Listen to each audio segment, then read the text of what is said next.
ये सीढ़ियाँ उन्हें मुबारक हो जिन्हें छत पे जाना है।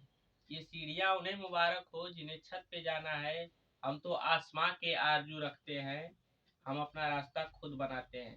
दोस्तों, आज इसी ही लाइन के साथ मैं इस गंगा नदी की अपवाह तंत्र की शुरुआत कर रहे हैं। आज हमारा टॉपिक है गंगा नदी का अपवाह तंत्र। आज हम विस्तार से बात करेंगे कि गंगा नदी कहाँ से निकलती है, कहाँ इसका उद्गम है, कहाँ इसका मुहाना है और इसकी कौन कौन सी मुख्य रूप से सहायक नदियां हैं। इसके बारे में हमने यहाँ पे एक चित्र ड्रॉ कर दिया है। अभी तो ये चित्र आपको उतना अच्छा से नहीं समझ में आ रहा होगा, पर इसको मैं थोड़े ही समय में और परीक्षा की दृष्टि से बहुत ही महत्वपूर्ण टॉपिक है ये, इसे बहुत ही कम समय में समाप्त करके और बहुत ही अच्छे तरीके से आपको समझा दूंगा। तो बने रहिएगा मेरे वीडियो में अंत तक। चलिए इसकी शुरुआत करते हैं। दोस्तों, गंगा नदी सबसे पहले यहाँ गंगोत्री ग्लेशियर उत्तराखंड से उत्तरकाशी जिले से जानवी के नाम से निकलती है। उत्तराखंड के उत्तरकाशी जिले के जानवी नाम से निकलती है। तो इसका उद्गम हो गया हमारा कहाँ, गंगा का गंगोत्री। ये गंगोत्री से निकलने, गंगोत्री ग्लेशियर से निकलने के बाद जानवी नाम से निकलती है और इसमें आके एक नदी मिलती है भिलांगना। भिलांगना नदी आप देख सकते हैं कि यहाँ से आके मिलती है। और ये भिलांगना नदी जहाँ पे आके मिलती है भारत में, अरे गंगा नदी में, वहीं पे एक बांध बना गया है, टिहरी बांध। टिहरी बांध है। टिहरी बांध के जब भिलांगना आके नदी में इसमें मिलती है तो इसका नाम हो जाता है भागीरथी। अब यहाँ से भागीरथी के नाम से चलती है और आगे जाने के बाद इसमें एक और नदी मिलती है, अलकनंदा। अलकनंदा जब इसमें मिलती है तो जहाँ मिलती है उसका नाम हो जाता है कर्णप्रयाग। तो आप देख सकते हैं कि ये अलकनंदा नदी है और यहाँ पे आके मिलती है तो इसका नाम हो जाता है कर्णप्रयाग। और कर्णप्रयाग के बाद ही इसकी धारा जो है गंगा के नाम से बहने लगती है। अब जब आगे जाती है गंगा के नाम से तो एक इसमें एक और, आप पहले सबसे पहले ये समझ लीजिए कि नदी का दायां तट और नदी का बायां तट। तो आप जिधर से जिधर नदी का प्रवाह है, यानी नदी का जल जिधर प्रवाहित हो रहा है, उसकी धाराएं जिधर जा रही है, उसकी तरफ मुंह करके खड़ा होने के बाद जो हमारे हाथ का दायां होगा वो दायां तट और जो बायां होगा तो बायां तट। तो ये सारी नदियां बाएं तट पे है। आप इसे चेक भी कर सकते हैं अपने माध्यम से। तो यहाँ पे आगे जाने के बाद इसमें एक नदी मिलती है रामगंगा। एक सहायक नदी है रामगंगा।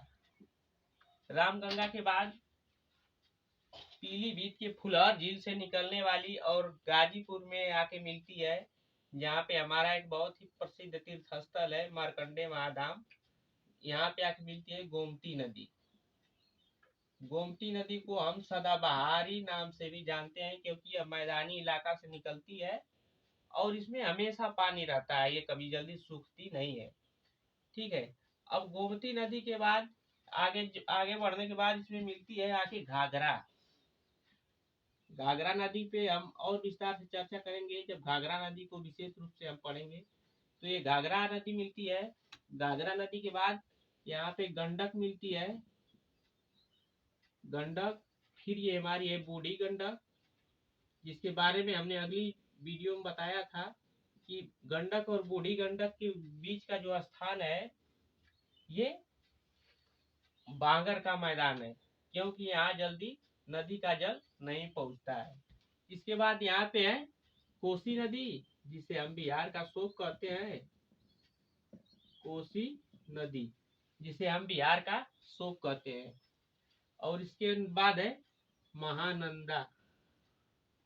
महानंदा, नंदा जिसे हम महानदी के नाम से जानते हैं। और ये हुगली नदी है जो कि इसी गंगा से ही निकली है और जाकर बंगाल की खाड़ी में मिलती है।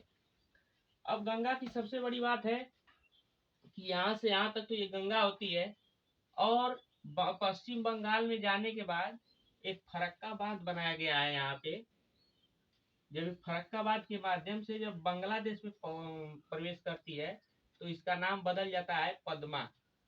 बांग्लादेश में इसका नाम हो जाता है पद्मा, इसकी धारा का नाम हो जाता है पद्मा। अब पद्मा में एक मेघालय से नदी आकर मिलती है मेघना। मेघना नदी जब आके मिलती है तो इसकी धारा का नाम हो जाता है मेघना। और मेघना के आगे जाने के बाद उत्तराखंड से आकर के ब्रह्मपुत्र नदी मिलती है, जिसके साथ ही ये सुंदरवन का सबसे बड़े डेल्टा का निर्माण करती है, जो कि पूरे विश्व का सबसे बड़ा सुंदरवन का डेल्टा है। और उसमें सर्वाधिक मैंग्रोव वन या सदाबहारी वन पाए जाते हैं, इसलिए उसे सुंदरवन का डेल्टा कहते हैं। तो आप यहाँ तक समझ गए होंगे कि यहाँ पे फरक्काबाद के बाद बंगाल की खाड़ी बांग्लादेश में जाती है और बांग्लादेश में इसे पद्मा के नाम से जानते हैं। और उसमें एक मेघना नदी आके मिलती है जिसकी धारा मेघना के नाम से हो जाती है। ठीक है, अब बात करेंगे हम इसके जो दाहिने तट पे स्थित नदियां हैं। तो इसकी सबसे बड़ी जो सहायक नदी है वो है यमुना। यमुना निकलती है यमुनोत्री ग्लेशियर से। जिस तरह से इसका याद करने का सबसे अच्छा तरीका है कि गंगा है तो गंगोत्री, यमुना है तो यमुनोत्री। यह यमुनोत्री ग्लेशियर से निकलती है और इसकी भी कई सहायक नदियां हैं। जब हम इसे विशेष रूप से नदी में पढ़ेंगे तब इसके बारे में चर्चा करेंगे।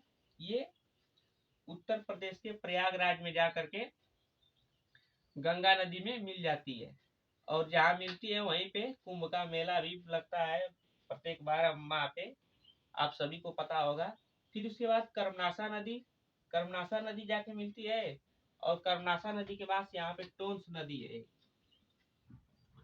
जो कि सोनभद्र से जाके मिलती है। और एक मैकाले की सतपुड़ा का जो मैकाले चोटी है, मैकाले चोटी, वहीं के अमरकंटक से निकलती है सोन नदी। सोन नदी जो कि इकलौती ऐसी नदी है जो, ये सब नदियां इधर से आती हैं पश्चिम से पूरब की ओर बहती है, मगर ये इकलौती ऐसी नदी है जो दक्षिण से उत्तर की ओर बहती है और गंगा में जाकर मिलती है। मैकाल श्रेणी से निकलती है। ठीक है, इतना समझने के बाद इसकी सबसे बड़ी इसमें एक सबसे नदी अफवाह है जो कई बार एग्जाम में पूछी गई है, हमारे एग्जाम में भी एक बार पूछा गया था, तो इसलिए वह विशेष रूप से मुझे कभी नहीं भूलता है। ये जो हुगली नदी है यह गंगा से ही निकली हुई है और जाके बंगाल की खाड़ी में गिरती है। मात्र एक ऐसी एक नदी है जो कि बंगाल की खाड़ी में गिरती है और एस्चुरी का निर्माण करती है। और इसके सिवाय ये जितनी नदियां बंगाल की खाड़ी में, दक्षिण भारत की भी कई नदियां होंगी जिसके बारे में हम बात करेंगे, वो भी अगर बंगाल की खाड़ी में गिरती है तो डेल्टा का निर्माण करती है। और गंगा भी मिलती है तो सुंदरवन सबसे बड़े डेल्टा का निर्माण करती है। मगर उसी गंगा की एक नदी है जो कि गंगा से ही निकली हुई है। आप देख सकते हैं कि हमने एरो दिखाया है, गंगा से ही निकली हुई है इसकी धाराएं और बंगाल की खाड़ी में जाकर गिरती है, जो कि बंगाल की खाड़ी में गिरती है और एस्चुरी का निर्माण करती है। तो ये बहुत ही अच्छा ये सेशन रहा नदी का। अगर आप इसे एक बार और स्क्रीन शॉट ले करके अपने, जिस तरह से मैंने पूरा लिखने की जरूरत नहीं है, लिखने को तो किताब में भी लिखा होता है, पर अगर आप इसका शॉर्ट स्क्रीन ले करके अगर आप इसको लोकेशन के साथ इसी तरह अगर आप पढ़ लेंगे तो मुझे पूरा उम्मीद है कि आप कभी नहीं भूलेंगे और हमेशा हमेशा के लिए याद रहेगा। तो वीडियो कैसी लगी कमेंट करके मुझे जरूर बताइएगा। तब तक के लिए धन्यवाद, मिलेंगे अगले वीडियो में।